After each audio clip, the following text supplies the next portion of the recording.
Hi, welcome to another edition of What the Math with Dr. Still.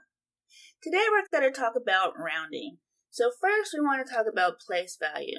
Place value is the place where a number is located.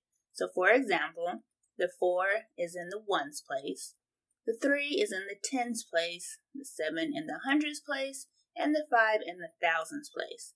Now, whenever we want to talk about a place value that's actually after the decimal, or that's a decimal, we put a TH at the end. So the 9 is in the tenths place, the 1 is in the hundredths place, and the 2 is in the thousandths place. Let's visually see what we are doing when we are rounding. If we want to round 18 to the nearest 10, 10 is a 10 and 20 is a 10. Now, 18 falls right here.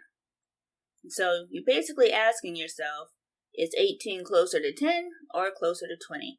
And on the number line, we can see that it's closer to 20. And so your answer would be 20. Round 13 to the nearest 10. Again, we have a 10 here and a 10 here. And 13 falls right there. Is 13 closer to 10 or to 20? To 10. And so your answer is going to be 10. Now most of you are probably saying, oh, that's nice and all with the visual, but that's not how I remember learning it. You probably learned it by something dealing with the decision digit. And that's the digit to the right of the place that you are actually rounding to. And if that digit is 5, 6, 7, 8, or 9, you're going to round the number up. If it's 0, 1, 2, 3, or 4, you're going to round number down. Now, sometimes people, instead of saying it basically how I just said it, they say, okay, well, whatever place value, you're going to round that number up one. And if it's not 5 or greater, you're going to keep that number the same. So let's look at the examples that we just did. Using this method, we are rounding to the nearest 10.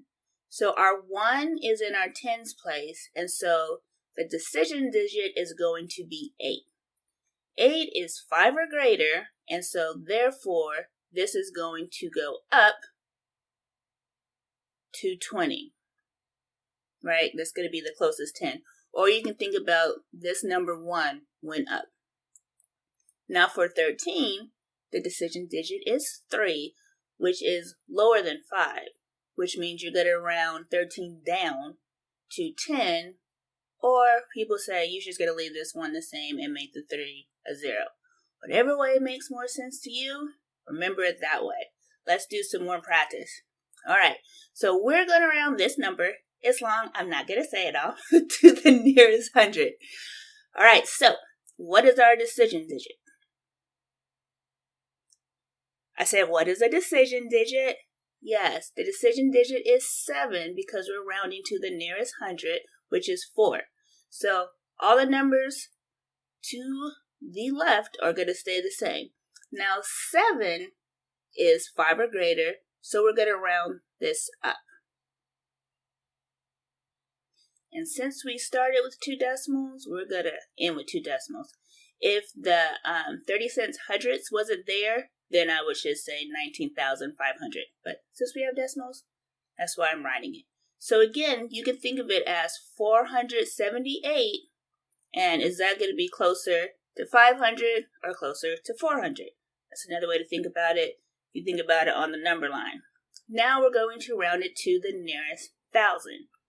So 9 is in our thousands place. And so we're going to look at the number to the right to see what we're going to do. Now, since 4 is less than 5, we're going to round down.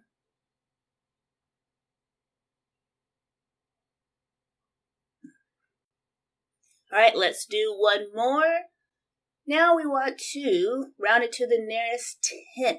Remember that TH means we're going to be doing a decimal. So the 10th place, I had the hardest time saying that. I bit my tongue a little bit earlier. Anyway, the deciding digit is going to be 6. And so 6 is 5 or greater, so we're going to round up. So again, you can think of it as is 0.36 closer to 0.30 or closer to 0.40? It's closer to 0.40. So that's a little bit in rounding.